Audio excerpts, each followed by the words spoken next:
Well, here I am. Plot summary. A Christmas Story follows Ralphie Parker, a 9-year-old boy living in Hammond, Indiana in 1940, and chronicles his journey to convince any adult that will listen to give him a Red Ryder BB gun. The reactions typically amount to the same line: "You'll shoot your eye out," and that's about it. The film also follows Ralphie's misadventures throughout December, like getting tricked into getting hyped over a cheap advertising stunt, getting in trouble for swearing in front of his dad, losing his temper with some bullies and beating the crap out of them, and a handful of other stories. There's not much to talk about. This is a movie that gets by on charm and vibes. End of summary. Pros. The narration from the late Gene Shepard anchors the film with a really fun, nostalgic vibe. The whole time he talks, it feels like you're a kid listening to an old story from your grandpa. Especially with the way he always talks about the things he wanted, valued, and was scared of as a kid. His thoughts on things are especially relatable looking back on your own childhood, like when he talks about how his teacher would always say feeling guilty was a worse punishment than anything she could do to her students, after they set up their friend by making him stick his tongue to a frozen light pole. And Gene, as the adult Ralphie, just says,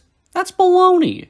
Getting in trouble was way worse than feeling bad about yourself." It's funny because, well, let's be honest, when you're a kid, that's absolutely true. Peter Billingsley plays Kid Ralphie, and he does a good job of just being a pretty charming kid. I wouldn't say Peter is on the level of someone like Macaulay Culkin, who would rocket onto the scene with Home Alone 7 years after this movie, but he does a good job of just being a relatable kid who doesn't want to start problems, but does end up having problems, not necessarily of any fault of his own, but also not his fault. I think he's particularly good in the scene where he decodes the secret message from the Little Orphan Annie radio show and just curses them out when it turns out it's just an ad for Ovaltine. And also the scene where one of the bullies throws a snowball in his face and you see him just crying because it stings, but you also see the anger slowly building up inside him before he tackles the kid and does to him what Brock Lesnar did to poor Roman Reigns back at WrestleMania 34. Darren McGavin and Melinda Dillon, both of whom are sadly no longer with us, play Mr. and Mrs. Parker, and they do a great job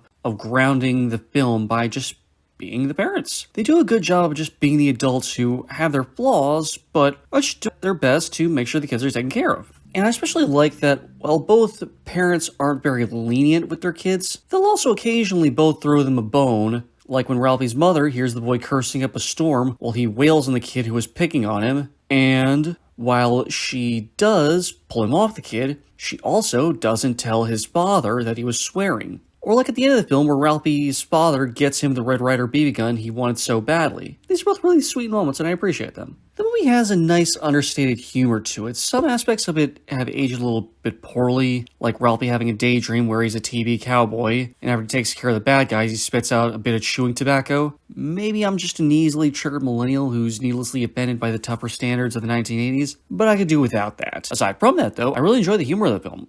I especially love the grouchy mall Santa who is just barely pretending to like the kids when he clearly can't stand his job or them. And the way he pushes Ralphie back down the slide with his boot while giving the most done with everything sounding ho ho ho is just priceless. Cons. As I just said, the humor can be a little bit dated. Not just with Ralphie spitting tobacco in his daydream, but also the ending where the Parker family are having dinner at a Chinese restaurant, and you see some of the staff singing Deck the Halls in an exaggerated Chinese accent. On the one hand, it is a movie from 1983 set in 1940, but on the other hand, bad taste is bad taste. It doesn't weigh down the film in any genuinely meaningful way, but it's something that I could live without. And I think it's something that a lot of other people could live without too. Final thoughts. A Christmas Story is a delightful picture. It's not my personal favorite when it comes to Christmas movies, but it's a really nice time, and I really enjoy it. It's a fun little cozy thing to watch with your family over the holidays. It's not complicated, it's just entertaining and enjoyable. I'm going to give A Christmas Story a 3.5 out of 5. Thank you for watching, I hope you enjoyed this review, and if you did, please make sure to like, comment, subscribe, and share the video with your friends.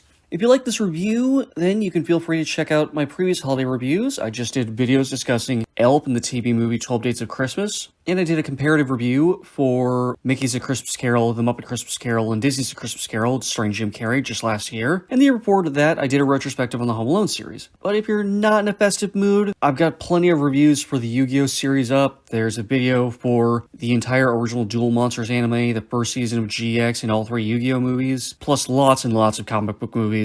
If that sounds interesting to you, go ahead and check that out and have a great time. And be sure to come back soon for my review of the 2004 Robert Zemeckis classic, the Polar Express. Have a great day, everyone. Woodstock, out.